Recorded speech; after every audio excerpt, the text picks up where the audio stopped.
Nerd Talks. Welcome back to Nerd Talks. Today we are talking about the global phenomenon that is Pokemon.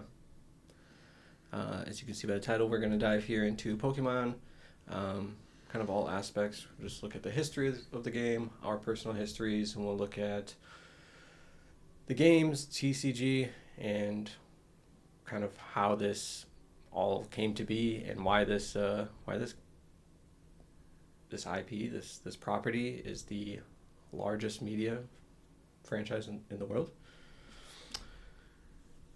But let's get started. First of all, favorite Pokemon Go. Incineroar. All right. Yeah. Fair enough. Mine is Mammothswine. Love me a good old pig mammoth. It's pretty good. It's pretty good. Yeah, it used to be Umbreon, but I don't know, the cat just, that's where it's at now. Yeah. Yeah. I think Incineroar. I mean, knowing you, so it kind of fits. But it's also just like an interesting Pokemon. I didn't play that generation, so I'm not that familiar with those starters in general. I think my favorite thing about it is in the video game, when they first introduced it, so in its introduction Gen 7, its signature move was called Darkest Lariat. Still is. They didn't change that part. But they changed the animation, because he used to just do a T-pose, like an animation T-pose, and just spin around in a circle, and that was his signature move, Okay. instead of him actually just like doing a lariat, so... Yeah. Well, yeah. Let's dive in. So Pokemon is the highest grossing media franchise, and that may be a little surprising to a lot of nerds. Where, there's other things that are popular internationally, Star Wars, Marvel, even Hello Kitty is really high up there, but it is and to some it may be a surprise, and others it might not be, but it is Pokemon that is actually the highest grossing franchise. And that's the world over, and I think it lends itself to being not only adult friendly, obviously, but kid friendly. Whereas like Star Wars and Marvel in particular might not be as relatable to children. They might not understand exactly, everything that's going on. Obviously Spider-Man, is beloved, but it's pretty hard to beat Pikachu as the face of your company. Yeah. So just talking a little bit about the origins of Pokemon, it started, back in 96 in Japan, 98 here in America, and that was really the games that started it on Nintendo. Red and Blue we had here, and it kind of led everyone into Kanto, and simultaneously, like, I don't know exactly what happened between Nintendo and or Game Freak at the time, but they just launched like almost everything all at the same time. So I don't know if you know this. So I looked into it because I was like, what came first? Because usually something comes first. In my mind, I automatically just went to like, it was probably the game first, because then it seems like a lot of mechanics are based around the game. But they kind of just released the video game, the show, the manga, and the card game all like simultaneously, like 96 to 98. Straight in Japan, yeah. Yeah. The American release was weird, because like you'd think they just copy paste follow the same thing they did in Japan, where it was successful all over, and they were like, no, we got to start them with the show. Okay. So they led with the show to get people like hyped about the game that people were already like semi interested in for when it was coming over.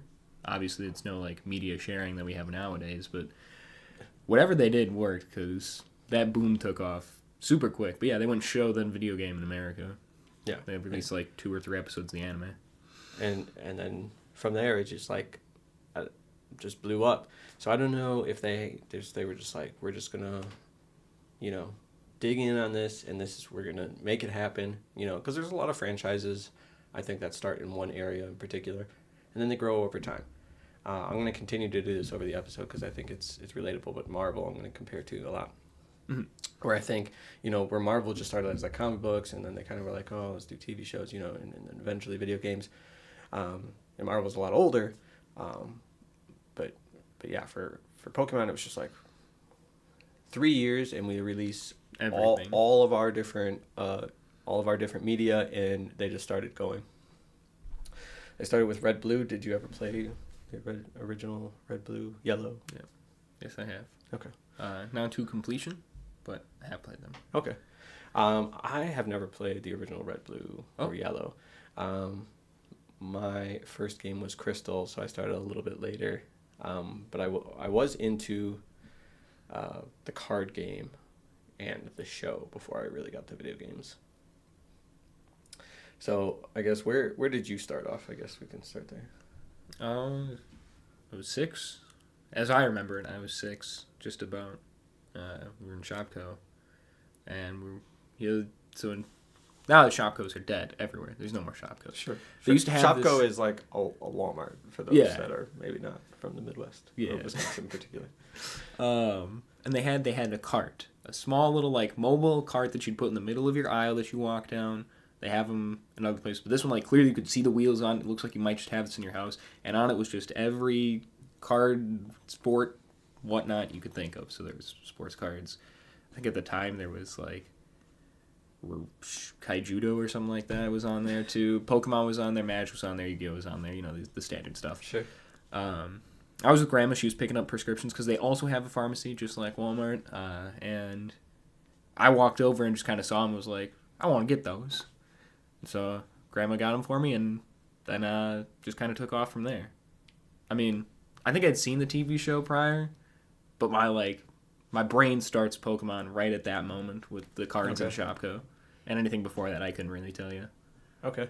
Yeah, similar for me. I started with the cards, and then that was just in, I guess I was probably 6, first grade, where you just kind of start like, oh, there's Pokemon, they exist, and then you're just like playing the card game, which usually is just like made up rules. You're not really playing the real rules, and then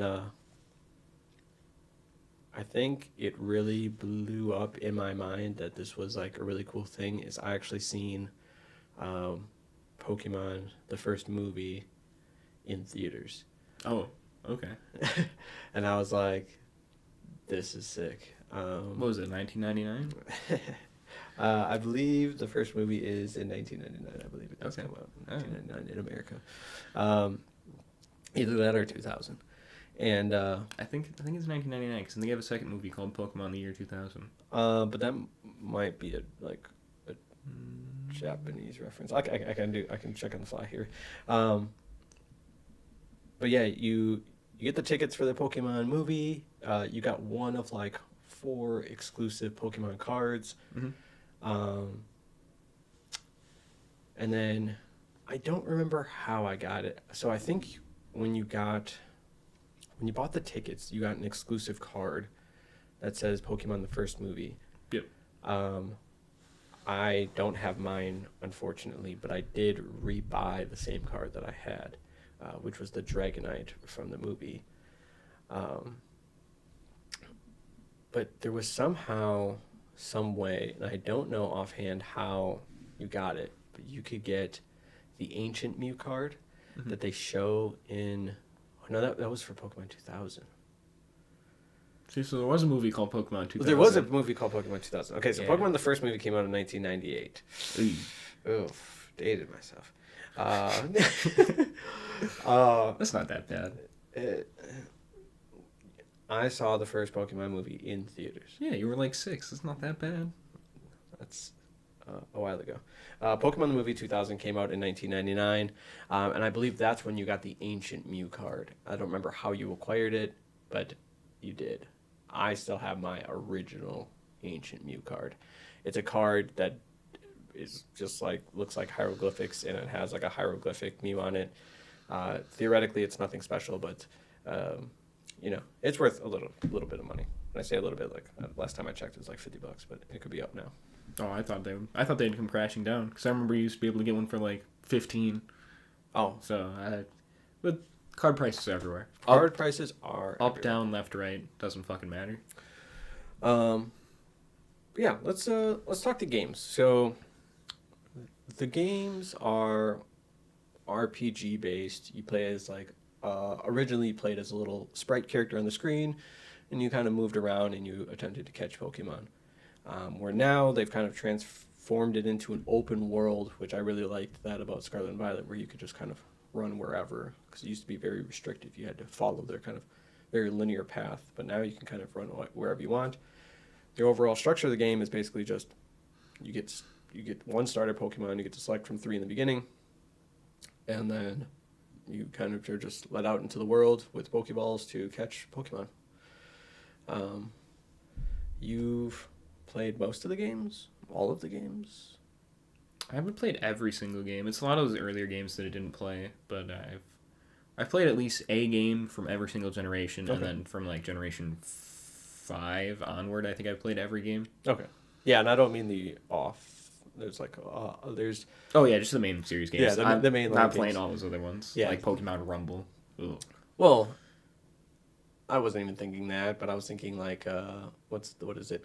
Like Shadows, Coliseum and Gale of Darkness. Gale of Darkness, which is like kind of a similar type of game, but it's an offshoot. I don't even know the structure of that game, honestly, how that game is played. Yeah, I couldn't tell you. I've never played Gale of Darkness. I never owned a GameCube, and I didn't buy the game to play on the Wii. So The one game that I never got to play that I always thought was really cool, if it comes to a main console and not just a handheld that I would like to play, is one of the. There's a series of games, and I forget what they're called, but you get to play as Pokemon. Oh, Mystery Dungeon? The Mystery Dungeons. I have yes. played one Mystery Dungeon. I think it was Sky that I played. I don't remember. It was a green cartridge, but Okay. yeah, those are a weird game too. They are a weird game. But so basically you get to play as a Pokemon, and you get to communicate just like normal. It's really even more, I would say, RPG, because they consider Pokemon the regular games an RPG, Oh, which for sure. they are theoretically. You don't level up your character, but you level up the Pokemon. Yeah. But in the Pokemon Mystery Dungeons, it is more like a mainstream RPG game, where as far as I would know say about it. It's super like Fire Emblem based too, where Okay. it's like it's you to take a turn in combat. Yeah. Or just like Final Fantasy used to be too, where it's the turn-based RPG Yeah. style game instead of it being like And you a can get like a little free roam. team of Pokemon to follow you around, Yeah. or be with you or whatever. Yep. Yeah, and the Pokemon games, I would say, I don't know offhand, I don't have this fact, but do you think they are bigger than the card game, or do you think the card game is bigger than the video game? I don't know. That's 'Cause I a know- real hard one. Okay. I would like to say that the video game is larger because they like just going off their like watch demographics too. Like Oh, there that's aren't many true. people who watch the card game, but people watch a ton of the video game stuff, and like people watch the TV show, and the video game's close to the TV show. The card game, like unless you know what you're doing, you're not really like watching it. But I mean, there's so many people who collect it now that I couldn't actually tell you that's either. Fair. That's fair. The video game and the card game are very strange. So I don't want to talk too much competitive, but just from a competitive aspect, looking at like a regional, which is like the lowest of their large events, but they are still massive events. So these usually, I would say the amount of masters, so this is 16 and up, in one of these regionals is about 2,000 on average for the card game, comparative to the video game, which is significantly less. It's literally about half is their average now, and that's I wouldn't even say it's their average. It's like on a good day, 800 uses Yeah. now about their average, which that's way up. It used to be like 200 Like to up to a few 300, hundred, yeah. and that's where the card game used to be also, and then the COVID boom, everything. It's just strange to me that we have so many competitors for the TCG, but the viewing is not as high as the video game, but there's so many more people, or Well, I less think- people playing. I think the it's just video so easy to follow watching the video game. video game. Like you see they click the move, they do the move, maybe the opponent's like, no, I'm going to protect it, and it's super easy to follow. Whereas the card game, you're watching so many little nuances, and there's not like a big like light up action happening, so it's not like watching a movie. Whereas you watch the video game, and there's something that's moving on the screen constantly. There's always something going on. Yeah, and I think the video game is maybe more accessible too, or it's easier to kind of just like pick up the game and play it. Oh, and for then, sure. You're just in basically versus the card game where you have to actually like kind of it's a kind of a whole process of learning it, and that's not even to say you're going competitive. That's just playing the base game. There's a lot more moving parts and it doesn't really, kind of help or push you as much. But then I want to talk about the kind of third, we'll say the third leg here of the Pokemon media, and that's the anime and the movies, which is probably without a doubt has to be the least watched or least like participated in of at least those three portions, I would say. By nowadays standards, yeah. Yeah. I would say though, if you go back in time, like at one point that was like the leader. That's fair. Like Saturday morning when it was on like just regular TV and we had a thing as regular TV. Yeah, back before I was born. Yeah, or something like that. Yeah. Right around that time frame. And the anime was pretty good in the early years, and I watched it through the first few seasons, really up until maybe what we would consider the third gen, and the generations are based on the game releases, in the regions that they're in. But I would say, yeah, it kind of fell off. And obviously it must have been doing well, or all the other areas were doing well enough to keep it going. Oh, definitely. But there are also so many movies, and I have to say I don't think I've seen a Pokemon movie. Well, I haven't seen a Pokemon movie being released in quite some time. I haven't seen a Pokemon movie in years. But... So the last one that I truly cared about was Pokemon I Choose You, because that's when they were giving away the Hat Pikachu card. Okay. And it was called Ash's Pikachu, and there was 7 different cards, because there have been 7 different generations, and each one has a different hat he's wearing. Oh, because he has a different hat every generation. Yep. Okay. And so my dad and I didn't go on release day because he couldn't make it. At the time he's working 3 jobs. So finding time to get to the movie is hard. But we get to the movie like the day after, and we buy the tickets. We go into the theater, and then I go, "Hey, we didn't get the card." Oh no. And he goes, "Oh, that's fine. I'll go ask him." And he goes out there and he asks him, and he comes back and he goes, "They were out like within moments on day 1." And I was like, that's crazy. I think it's fully like in my brain when it clicked, like this is like a global thing that people do care about. Yeah, for sure. And that was, was it like 2017? So, yeah, I think I might have seen that. It's like a remake kind of like the origin. Yeah, it follows a similar path, but it's also not the same. Yeah. So we're like, instead of Mew following Ash, it's Marshadow following Ash. Oh, that I don't think I've seen. Okay. Well, it is very similar to the first movie where it's like, man, there's these Pokemon and they're fighting, and then there's one that's following Ash and is a mythical, and like at one point you're pretty sure he dies, but he doesn't die. So, and then they cry, and then he's revived, and you're like, okay, whatever. Sure. Of course they do. And I'm pretty sure Ho-Oh makes an appearance too. He does, yes. Yeah. That I do remember. Yeah, that was something they brought back. Speaking of Ho and Ash, let's talk about a little bit of the elephant in the anime, and that is Ash being like this, and obviously he has main character syndrome, where it's like I think he's got more main character syndrome than most main characters in franchises. But this kid has had to see basically every mythical and legendary, which theoretically, in most cases, they're one of. Mm-hmm. And he's basically seen all of them? Well, not in this Ash world. In this Ash world, people just have whatever they want, wherever they want, constantly, 24/7. Because, there's a movie with Latios and Latias, and then this is the most infamous character in my mind of all time in the Pokemon anime that is not a mainline character, right? He makes like one appearance in like this very short chunk, and you're just like, where did this guy come from? Because he's got a Darkrai, he's got a Latias. I don't even remember if they show his third Pokemon, but he leads Darkrai, and you just go, what? Oh, yeah. So okay. and Ash is battling him in one of the Grand Champions. But yeah, he's got a Latias too, or Latios, the blue one, Latios. Latios. Yeah, okay. So he's got that. There's one that appears in the movie. Like, there's just plenty of them floating around. And then you watch the Hoopa movie. I don't know if you've seen that one. But Hoopa just starts summoning people, and they're coming from who knows where. But it's constant legendary after legendary after legendary after legendary. Mythical. Like, it's just wild. Interesting. Yeah.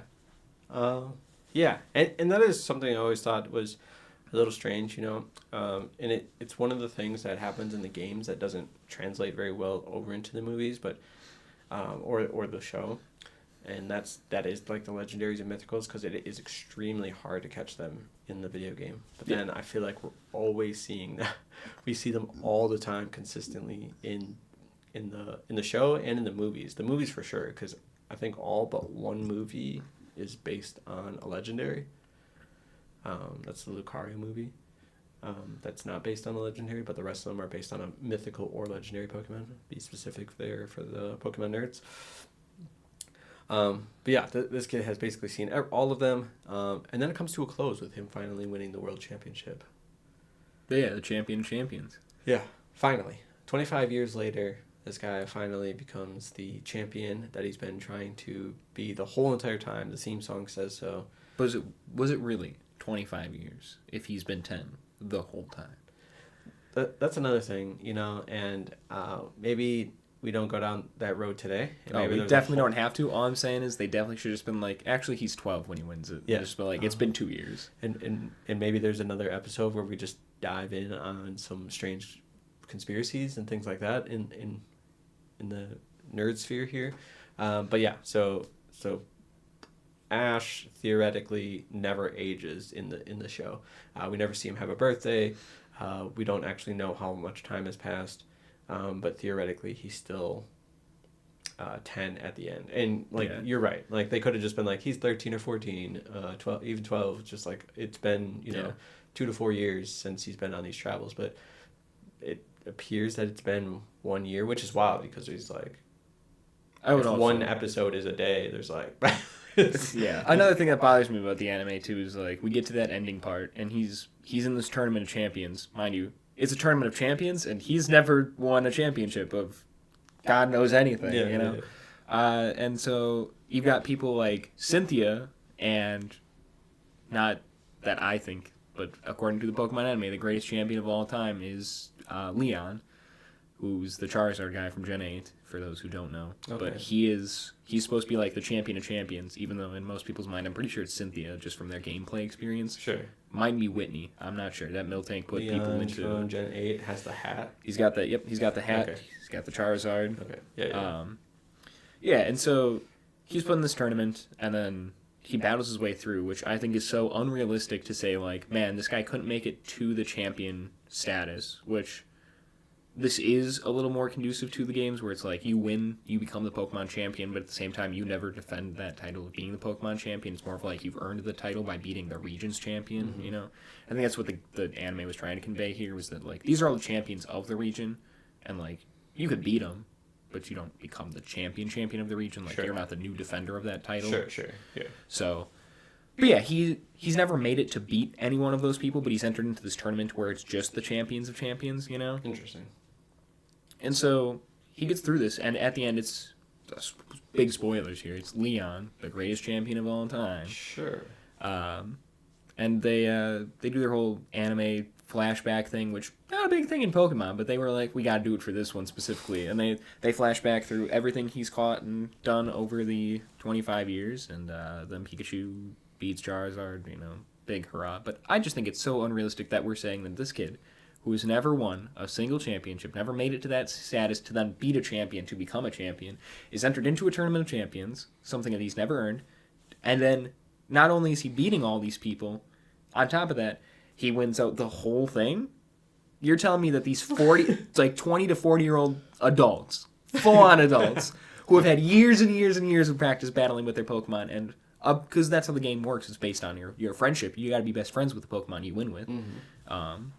That they've had many years with these Pokemon. That this one guy who's had a Pikachu for who knows how long, we'll say it's 365 days, he's 11 now, sure. Is beating out this guy who's the greatest champion of all time with a Charizard that he's had since, he's been a Pokemon trainer. I don't buy it. But he loves that Pikachu. I'm sure Leon loves his Charizard. You're telling me that because Pikachu headbutted him harder, he wins the world title? I'm not buying it.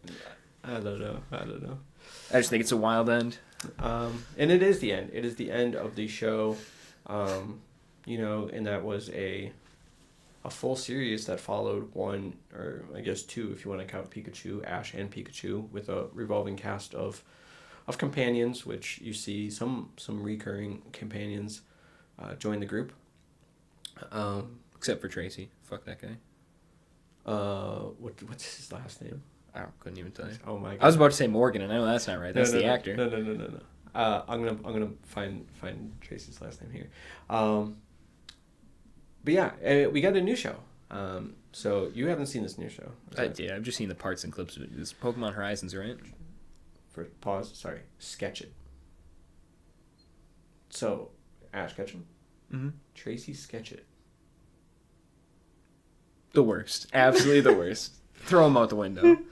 But yeah. Okay. Sorry. So this new show. You had a question? Yeah. Is it Pokemon Horizons? That's the name of the show, right? Yeah. Okay. Yeah. I've definitely seen clips and parts of it. Okay. Yeah. So I haven't seen all of it. I've seen a good chunk of the first season. It's produced by Netflix. It's on Netflix exclusively. It follows what eventually becomes two characters, but starts off with one of the main characters chooses Sprigatito, and then their second main character chooses. I thought they had 3 main characters. Yeah, I thought it was one for each of the starter Pokemon. I don't know if because I didn't see the person. No. Because there's Liko who has the Sprigatito, there's Dot who has the Quaxley, and I don't know who has the Crocoroar, but or the Croca, whatever. Yeah, Fuecoco. It's the Fuecoco. So he's the second main character, and then I think Dot comes on they're there, but they're not part of the group immediately. Right. But the Quaxley is there. It's a weird situation. You kind of have to watch the show. That I think Dot's kind of in the background a little bit, and they don't want to be. I think they're a little shy or nervous. Supposedly they're their personality traits on them. But it shows the 3 starters. We get all the starters, and then I have one really big critique and one thing I really liked about it. And the big critique I have is that 2 of the main Pokemon are Pikachu and Charizard. And I know they have to be because of... Well, they kind of have to be, right? So... I guess. I don't think they have to be, but... But you're right. They don't have to be. But if they want people to watch the show, and if they want people to like the Pokemon that are in the show and have some... I'm going to talk about this in a little bit. This nostalgia loop. They need to have these Pokemon that are older Pokemon that they're going to keep around. Now, the big bad Pokemon of the show is, I believe they use Corviknights, which I like, and then the big Pokemon that the main villain uses is a Cerulege. I 100% was expecting Revroom, having played the Gen 9 games, and let me tell you, there's never been a Pokemon that I've been more like, you know what? This is definitely not for me. This is definitely a Voltorb scenario. Oh, but since I'm a defender of the trash bag, okay. Yeah, for sure. But I like that they use Cerulege as kind of the bad, the evil Pokemon in this instance, instead of the original anime where the bad guys Pokemons were jokes. They weren't super great. I understand what they were supposed they were supposed to be it's supposed to be the grunts, when you play through the game you fight the grunts, and the grunts have Rattatas and they have Ekans, but then we get to Giovanni, he's got a full-blown Persian who for Gen 1 standards that's crazy, and then obviously he's got the rest of his stuff, but yeah, so sure, their Pokemon were supposed to suck a little bit. Yeah, and I mean that's fair. And then the show also revolves around a shiny Rayquaza. I think that's a seasonal thing. So it changes in the second season? I haven't seen any of the second season. I don't know how much I don't know how much it revolves around it, but I was going to bring that up. I think that show, even more than Ash had main character syndrome with legendary Pokemon, I think this show has so much fucking main character syndrome with legendary Pokemon. You're telling me these people are just out here seeing Suicunes and Entei and Raikos? I haven't seen any of this. Yeah. So this is in the show? I'm pretty sure. Okay. Unless I'm screwing up the end of Generation 8 and the beginning of Generation 9, which is very possible because in my mind they are all the same thing except for Ash wins. That's like the only defining I'm factor. talking of about the Generation 8. Horizon show. Yeah, Yeah. And Okay. I'm pretty sure that All these are in there. yeah. So I've seen most of the first season, and the only legendary that I've seen was the Rayquaza. Okay, like I said, I might be screwing up the end of Generation 8 because I know that there was a whole arc too where Ash was out having with another guy, and like, don't get me wrong, what you said about like Generations 1 through 7 and like beginning half of Gen 8, where he's having the main character syndrome of every legendary Pokemon under the sun. Then at the back half, they goes out with another guy. I don't remember what that guy's name is. I think they were trying to make him the next protagonist. Okay. But he was just out there catching legendary after legendary, and that one was ridiculous. He was just like, yeah, I got a Suicune, I got a Raikou, and he just like starts going down the list, and you like see Ash and him go out and catch these things, but like he never uses any of them, and half the time he releases them too. He caught a Suicune. All right, you can just live in the wild now, and he just releases them. It's stupid. Weird. But yeah, I think it might be confusing the back end of Generation 8 and 9, but still, like to start him off with shiny Rayquaza. Yeah. Wild. Yeah. It seemed okay the first season. I didn't see it that much. And since we've gotten that show and we've kind of stopped the mainline episodes, we've gotten, I think there's one or two other shows as well. I don't know if you've seen Pokemon Concierge. No, I've heard of it. I don't got time for that. Yeah, it's a very different kind of show. It's kind of just a cutesy little fun thing. It's not, there's no Pokemon battling or anything like that I've seen for the couple of episodes I watched. It's more of just like these Pokemon that are at a resort and kind of just the little shenanigans that the people at the resort get into with the Pokemon or around the Pokemon. Okay. It's really cutesy kind of stuff. It's more just like if you want that cutesy kind of Pokemon vibe, or it's for kids really. It's not like, the hardcore battling theoretically that Ash was doing. But moving on from there, we can dive into the card game a little bit. I know that we're both card players. We play competitively to an extent, I would say. Yeah. No major successes yet. Yet, though. We'll get there. But we could touch on the card game a little bit. There's been a few strange things, but I do want to talk about Pokemon design too. So maybe keep the card game talk a little brief as we move from into anime to card game. Oh, for sure. So for the both of us, it sounds like that's kind of where we started. Yeah. And I played as a kid.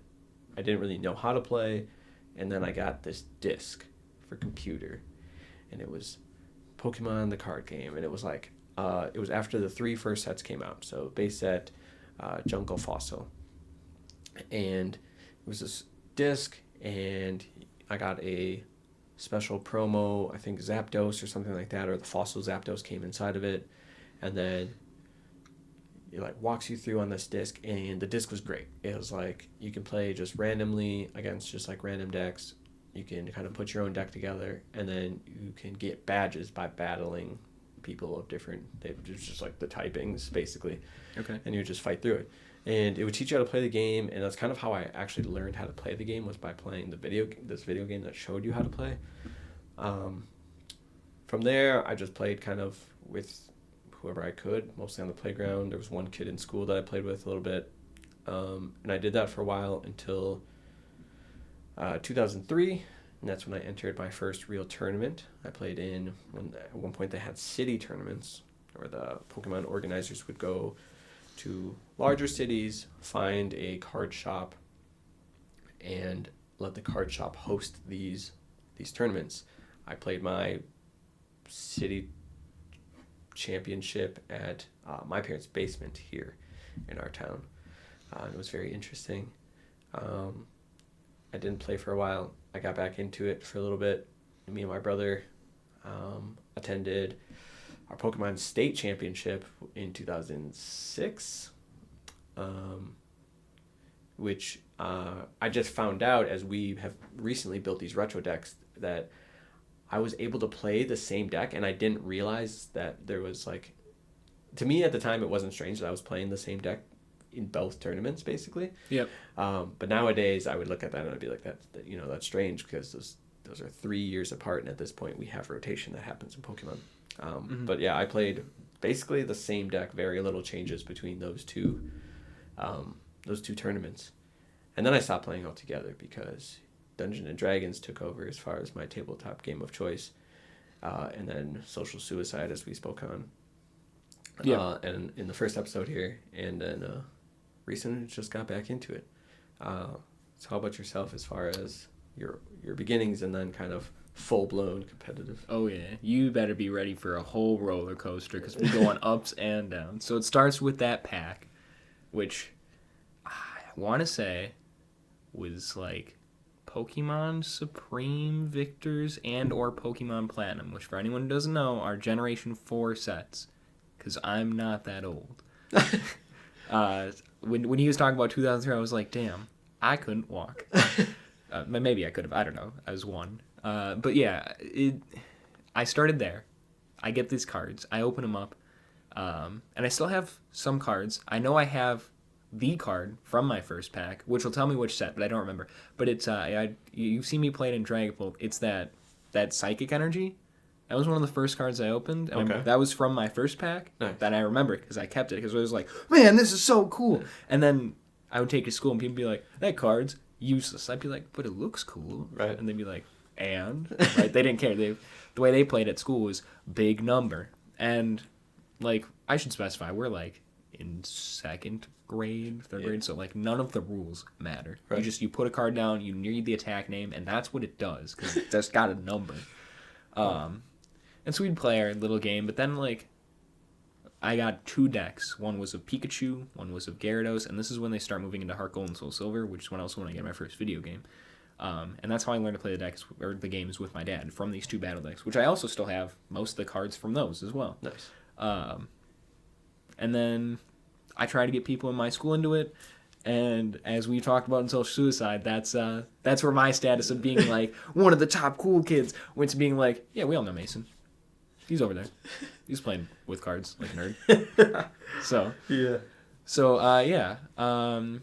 And I would keep with it, like collecting the cards, but not having anyone to play with because I didn't like go to card shops. I'd been introduced to card shops in 2010 when I also coincidentally started playing Magic the Gathering, another exact same time where the Social Suicide hit me real hard. But yeah, so I get those, but I never start like truly playing the card game at like a store or with anyone until the year 2015. I think is when Primal Clash comes out. It's a set Primal Clash. And I start playing, and that's when I get like hot and heavy into it. I'm like, damn, I gotta know everything. And so I start like taking notes, and it was all because a guy who goes by the nickname Meathead, because he's gigantic, he's got muscles, right? He gives me a deck, and it's Kingdra, and you just put a bunch of energies on it, and it's like they had special traits at the time, and that's what got me hooked into like actually playing the trading card game like with people. From there, I take notes, I watch the World Championships, I watch Mr. Cody Walensky, someone that we both know, Nice. go all the way to 2nd at Worlds. I was like, oh my god, that's so cool, he's from Wisconsin. Mind blown that someone could be that good at a card game from anywhere near where we are. Right. At the time, didn't know that Wisconsin actually really good at card games when you actually like break down statistics. Yes, Really crazy. we are good at tabletop games. Oh yeah. Period. Yeah. Like the Midwest, like you go from like some of that edge of Minnesota, just take it down, but like circle around Wisconsin. Yeah. You got like a hot hub there, and that's where the sauce is being cooked. Yeah. So, yeah, so it blew my mind in 2016 that happened, and then we got to about 2017 and GXs came out. I'm still playing. I'm hot and heavy on the computer game. And then all of a sudden, my brain just goes, I gotta play Magic so competitively. Like, I gotta win all the Magic the Gathering. And it just kind of like stopped. And also because Pokemon was getting boring to me. It was hard to acquire cards on the trading card game app at the time, which we now have live, which... but before that was Pokemon the trading card game online, which was also meh, right? It was hard to acquire cards because they had an actual trading system instead of a crafting system like we do now. So that kind of pushed me out of the game, but also like we got to like right around the tag team era, which I was out of it by Burning Shadows because I couldn't get cards to continue playing because I'm a kid, I don't have money. Sure. But like I keep up with it until tag teams, and then when tag teams come out, I just stop watching the game entirely. I'm like, these cards are way too busted. I do not want to continue with this, and so I go to play Magic competitively. And then at the shop, people are playing, and this is at the end of tag teams. Darkness Ablaze had just come out, and like they're cycling out tag teams with the way the card game works in rotations. And then I get back into it, and from there I've been hot and heavy on the Pokemon train since again. Yeah, and the card game is fun. I wish it had a little bit more interaction as far as playing with each other, but you know the game is popular. The cards themselves are a total cultural phenomenon that is crazy.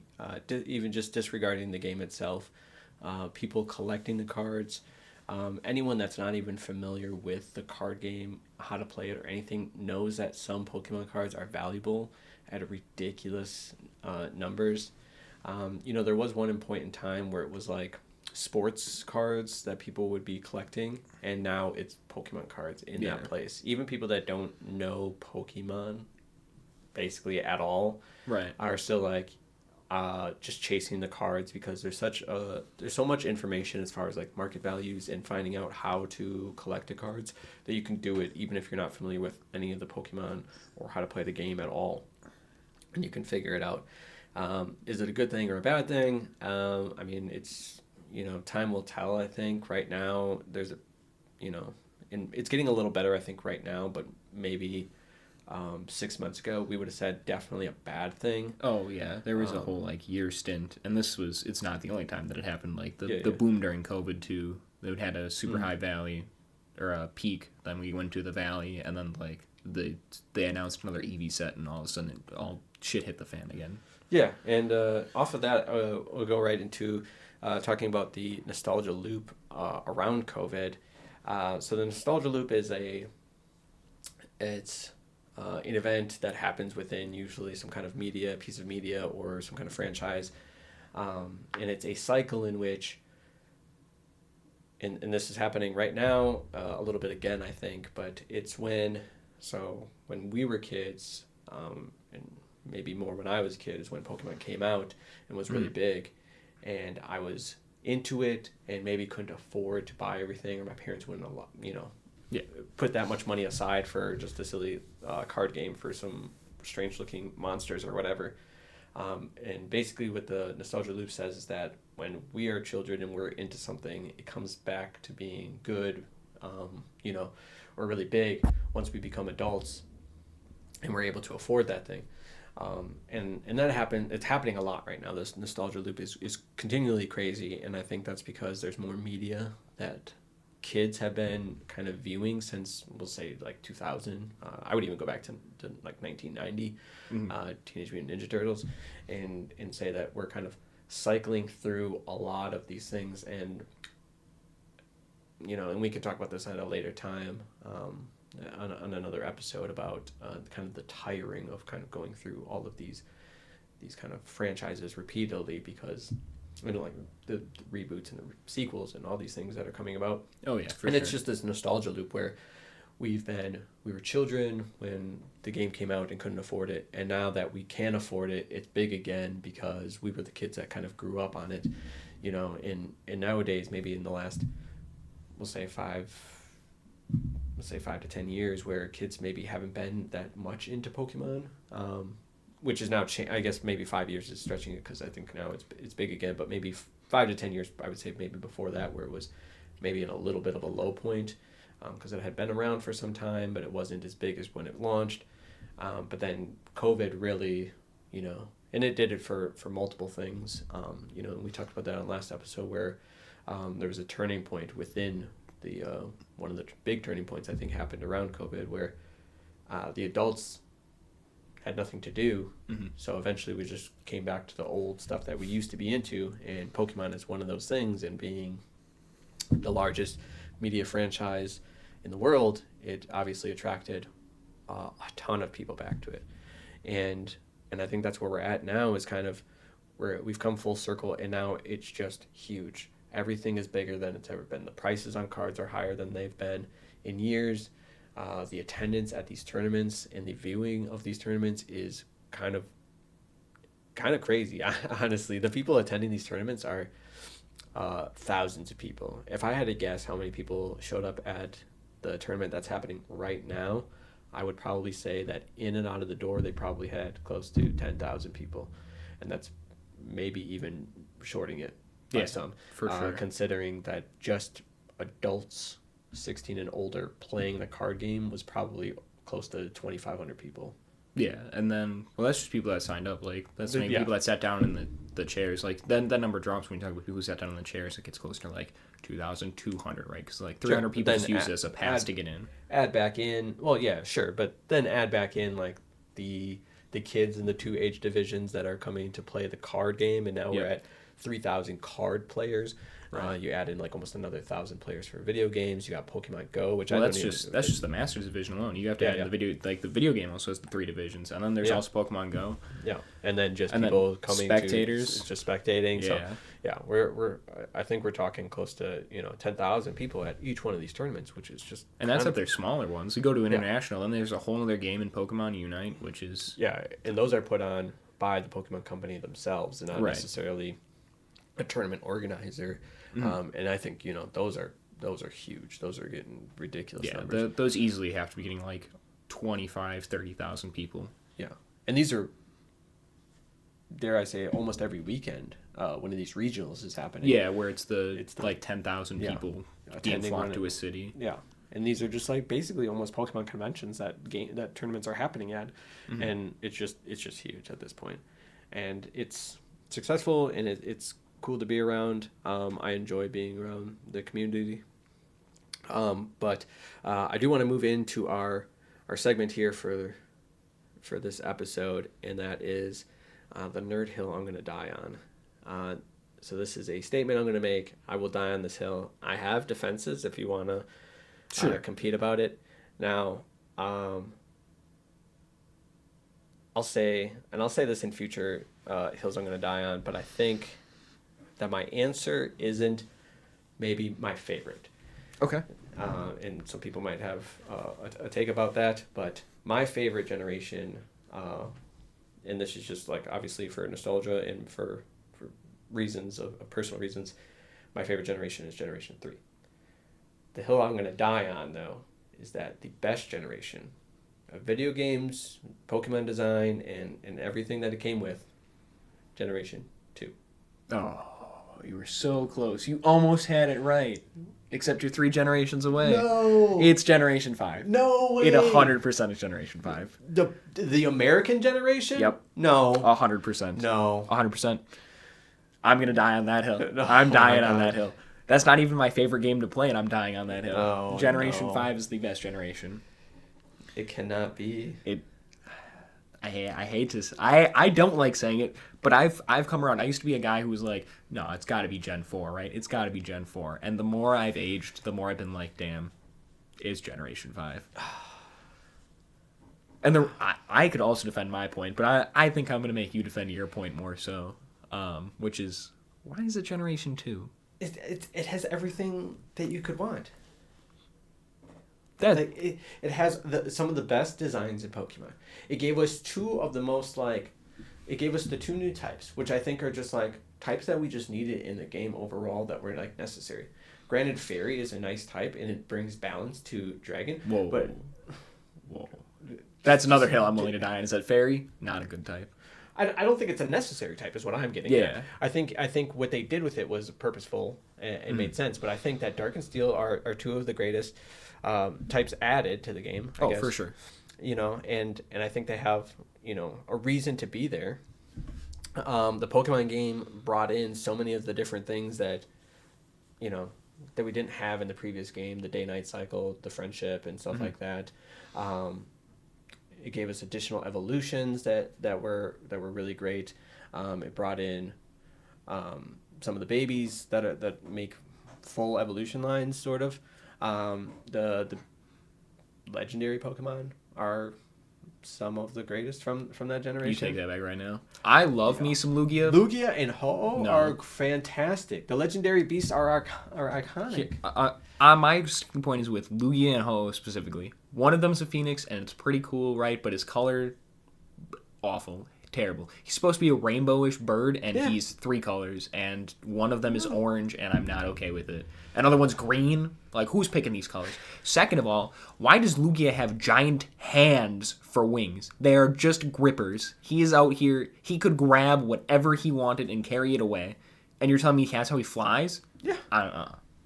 Yeah. I'm just not about That's how he Lugia. swims. That see, now we're just.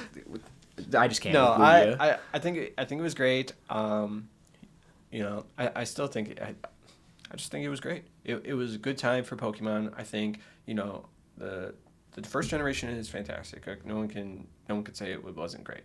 It wasn't good, but I think they reached that second generation, and it's really when. I think they had the influx of all their people and a lot of the fans. The games they came out with were great.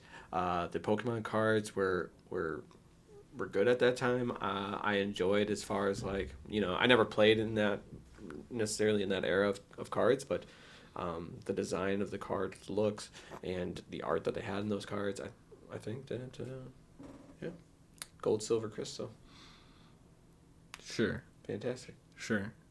What was the story in that game? What do you mean? Where's the story in the Generation 2 game? The story? Yeah, what's the story in it? It's the same story as previous, right? It's like be the best that you can. And then there was like a couple of small stories with the legendaries. Celebi was one. I love Celebi, first of all. Celebi was a special event.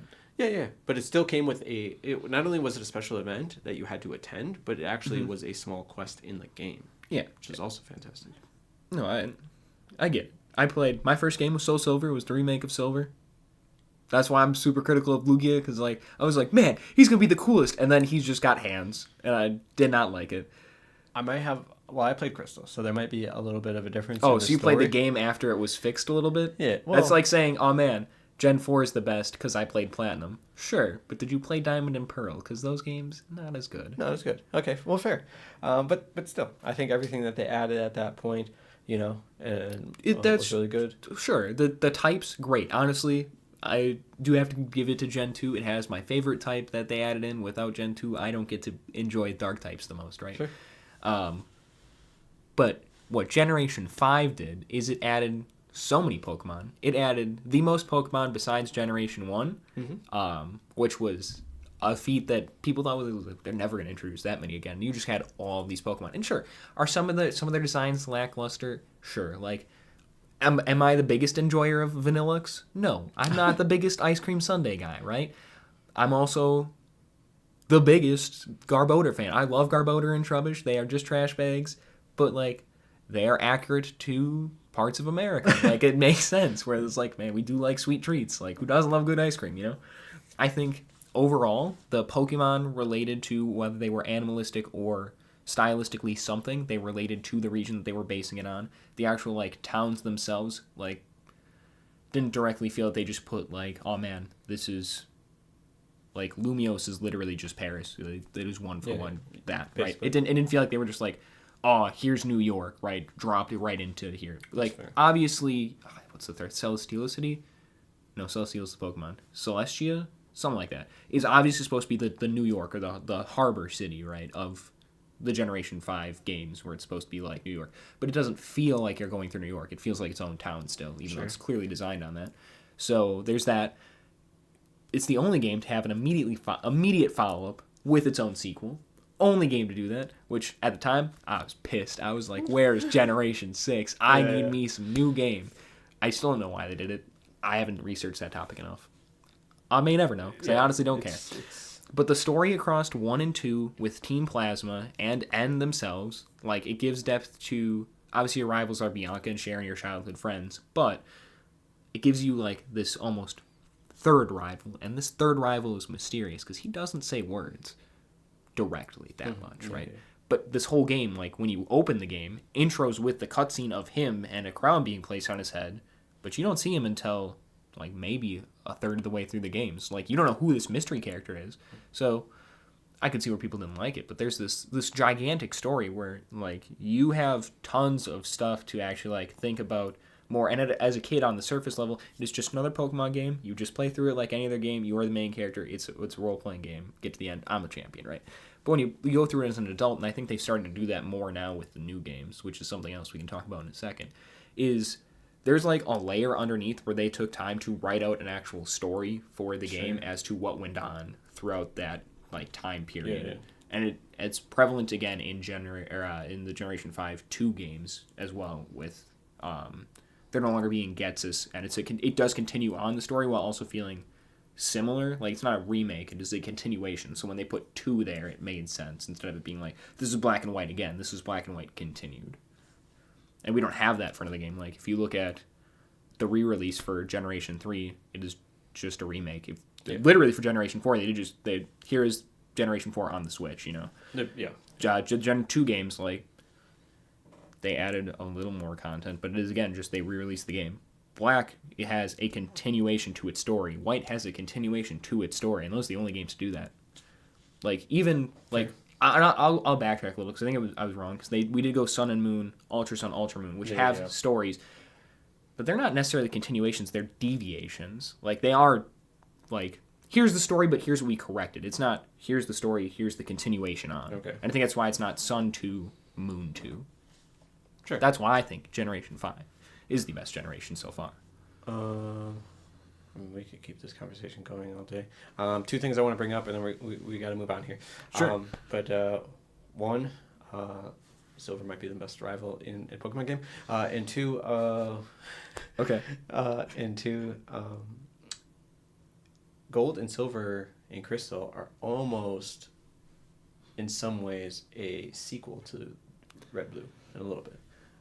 They are. They're just not a story continuation, you know? Sure. And, like, I will give them right. credit. It's more like a revisiting, but clearly things have changed. Yeah, and you do get to go back and play in Generation 1 in those games, so, like, I'll give them that, too, but, yeah. Something I do want to talk about with, and this has nothing to do with the Hill of Dion, but is the newer games, right? People they're always upset. They're like, oh, man, these are clearly geared toward kids, which, number one, yes, it's a kid's, technically, this is a kid's franchise at its core. This was made for kids. It's always going to be for kids, you know? So when people are like, oh, man, this game is made for kids, yeah, okay. And sure, maybe it does feel easier than you having to figure out how to beat Whitney with Rollout, but at the same time, you didn't have the same access to, like, media. You'd have to get, like, a magazine. Right. Oh, God, magazines. Abysmal. And now kids have the power of Google at their fingertips, so why would the game continue to be this hard thing where they're just going to Google everything, you know? Like, you might as well allow them to Just progress. get the progression going. Also, I think kids are playing the games younger and younger now. Like, you could be, like, 5 with a minimum reading comprehension and still make it through Scarlet and Violet. So I do like that they were doing that. And then to keep the adults entertained, because we didn't really have adults playing Red and Blue necessarily at, like, 50 or something, but now we have people playing those games at, like, 50 and 60, you know? So to keep them entertained, there's now a story writing aspect too, which I think is something people don't focus on. And you look at the story for Scarlet and Violet, and maybe the main character's story, not that interesting. But I find Arven's story to be real deep. You look at it, you're like, dark. I know. You're like, so oh dark. my God. It gets so dark at the end. I was know. just like, oh my God. I can't believe they're doing this in a Pokemon game right now. I know. I'm getting emotional thinking about it right now. I'm like, God. Because then too, like, as an adult, it makes you think, like, this is real. That was like, messed up. It's relatable in real life too. Where you're like, if that happened to me, that'd be. I was- don't know if I'd be able to handle it. So, like, that's crazy. So we got maybe 2 more topics. Where I definitely want to move to the next topic for sure, and maybe the other topic is a whole episode in itself. But I want to talk design. So, you know, there's over 1,000 Pokemon. Would it be at 1,025? Something right around there. Yeah. Right about there. Pokemon. Their designs are kind of very vast, and even just before we started recording, I seen a meme where they were talking about.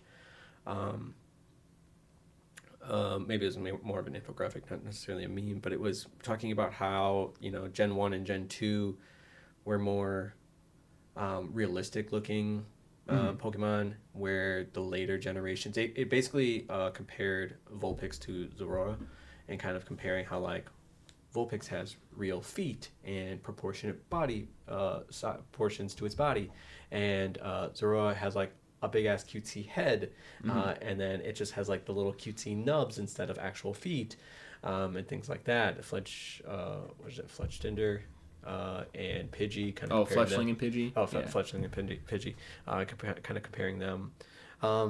So I want to talk design. First, I want to hear about your dream team. So the dream team, I'm gonna have them go, and then I'll do it.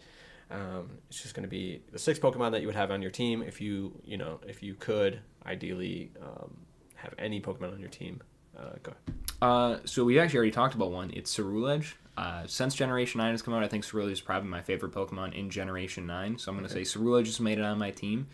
And obviously, what I'm about to say breaks the entirety of it being a gym team where it's just one type. My favorite type is Dark, though. It doesn't have to be So a gym team. lot of This is these just are going to be Dark type Pokemon. So the next 2 are Incineroar and Darkrai, Okay. which Darkrai is my favorite of all the mythicals and or legendaries. He's also, to my knowledge, the only one that's dark that matters. And that may be a preference thing, but none of the other dark types you're like, oh man, that's cool, like Pheasantipede, throw it out, or I don't know, it's dark, but throw that one out the window. They're not dark actually. They're poison. One of them's a dark type, I thought, but anyway, doesn't- that's for later, yeah. And then Incineroar, my favorite Pokemon of all time. He's got to be on my team. I would assume Mamoswime's on your team too. Sure. And then from there, it kind of gets a little hazy, gets a little mucky. It probably would change around, but for right now, I would probably say Garchomp, because I like Garchomp. He's pretty cool. Dialga, and then I think I'm just gonna have to go with my first starter Pokemon and put Feraligatr on the team. All right. I'm making an addendum. I'm taking Dialga off. I'm putting on Scizor. Okay. Yeah. I like Scizor too. I think I have to take the other bug Pokemon probably on my team from that generation because they're one of my favorites. But definitely Mamoswine, Dragonite. I am a huge fan of Bronzong, actually.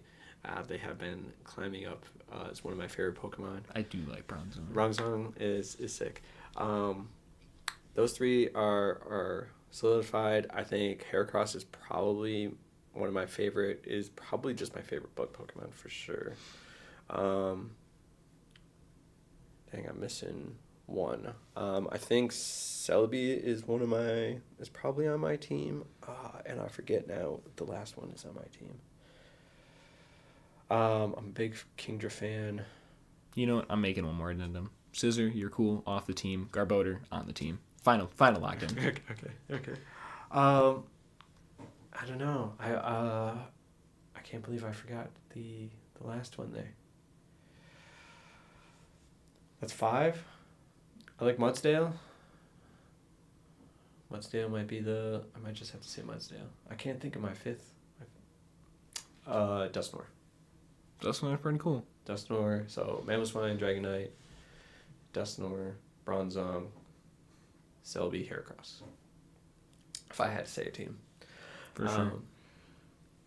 But moving on from that, we're going to continue to talk design here, but I just want to talk about the most popular Pokemon, that being Pikachu, Charizard, Mewtwo, Lucario, Gengar, Garchomp, Greninja. Garchomp, Greninja. Do you think these are... So, Pikachu and Charizard, for obvious reasons, are huge Pokemon. Mm-hmm. Do you think these other Pokemon are specifically pushed by the Pokemon Company? Or do you think because people like the design of them so much that they just become pushed? I think it is 100% they became pushed because people like the design of the Pokemon, and I think the only one you couldn't make the argument, or that you could make an argument for that it wasn't that way, was Garchomp of those, or maybe Greninja. Because Greninja obviously is a starter, and all the starters want him to be cool. But Sure. then I wouldn't say he was pushed. But Garchomp, Greninja he's was pushed, for sure. I think that was after the fan base was that's clearly the coolest one. Because I love Chestnut. Chestnut, not a fan favorite Pokemon. For sure. Same thing with Delphox, right out the window. People did not care for for Delphox whatsoever, but everyone gravitated to Greninja. Garchomp is the pseudo-legendary for Generation 4, which for those who don't know is a Pokemon with a base stat total of 600. Dragonite is the one from Generation 1, and every generation has one except for Generation 3, which has 2, being Metagross and... Salamence. That's the other one, yeah. And they're normally pretty good Pokemon in the game and in the competitive world of video game battling. So Garchomp was that. He was their Generation 6, or Generation 4 pseudo-legendary. So you can make the argument that, he was kind of pushed because of that, but... I still think that, and it's also Cynthia's ace Pokemon, but I do think that even without that, he would have gained the gravity that he would have. Whereas Greninja is just he's just a starter Pokemon. Yeah. Charizard is just a starter Pokemon and eventually becomes someone's ace Pokemon. Yeah. Pikachu is the mouse. Yeah. So, well, Pikachu's the mouse, and I think Charizard is in the same position where he's just he's the only other starter Pokemon that evolved in the original anime. So that's where I think he just kind of got big. Whereas Well, like people with like Squirtle and Bulbasaur, right? But like they don't care that much about Blastoise and Venusaur. Not to say that there aren't huge fan bases for those Pokemon, but I think it's not, those two aren't as pushed as Charizard because of the anime in that instance. For sure. 100%. Yeah, and I don't think that they necessarily can push a Pokemon, because I think we saw that recently with Sprigatito was supposed to be their next, like, big pushed face Pokemon, and that didn't happen. Yeah. And another Pokemon I think we do have to talk about being the face is Eevee. Like, Yes. being the unofficial face Yeah. behind it. Eevee Because when has they grown. released Yeah. Pokemon Let's Go Pikachu, everyone was like, yeah. And there was a second game released with it called Let's Go Eevee, which was the other starter Pokemon you get in the Let's Go games, which I think signifies Eevee is the like third unofficial face if Pikachu is, and then Charizard's right behind it. Eevee is also there. Yeah, and I would have to agree due to a couple of things. So in yellow, is it red and blue as well? Red and blue, the rival has an Eevee, and then in yellow, he's he a definitely Eevee has Pokemon. an Eevee. That eventually evolves. I know it evolves in red and blue. I don't know about in yellow. But then the Let's Go, I've been to a couple of the big I guess just the one NAIC, which is like a North American International Championship, and there's only 2 Pokemon that they have in costume, a person in the costume like a mascot. I know. And that was Pikachu and Eevee. It is. And I think as we've moved along further and further along here, Eevee has become, that unofficial or that secondary mascot. Really, I think it's secondary at this point, and maybe not even unofficial. I think they are running with it over these last couple of years. For sure. Especially since what was that? The Skies set of Pokemon cards. Oh, Evolving Skies. Evolving Skies, where they really pushed the Eevee evolutions, and now we've kind of Yeah, and I think just been they've riding that wave. they've fully made that a trend now that like once every year or two we're gonna get an Eevee Yeah. set, and there's gonna be a boom in cards again, because that's where the pattern and trend happens, with the newest one being Prismatic Evolutions. So Yeah. But let's talk. I have my personal perfect Pokemon. I would, title it Perfect Pokemon Capital P's. But let's just talk a little bit of design. Do you think the design of the Pokemon have gotten better, worse, or generally the same? very lukewarm here, but I'm gonna say they've stayed generally the same, Okay. because we still get those realistic looking Pokemon where it's like it's just a bird. But I think they've started to lean into the fact of like, we're living in a world where these creatures do crazy things, like a fox is breathing fire, just from Generation 1 with Vulpix. So now they've fully, like, they just leaned into the more of that, where it's like, oh man, these things can be a little more wild and out there. Like, sure, there is a ghost living in a treasure chest. Yeah. Yeah, and I would have to agree. There's a lot of people that would say that I would think more people than not would say they're worse than better, and I think that's just nostalgia talk. But I think they've generally stayed the same. I know we talked about it the other day where Generation 1 does indeed have a few stinkers where it's just like, not great. Yeah, Voltorb's just a Pokeball. Voltorb is just a Pokeball, and it's it's not peak design at all.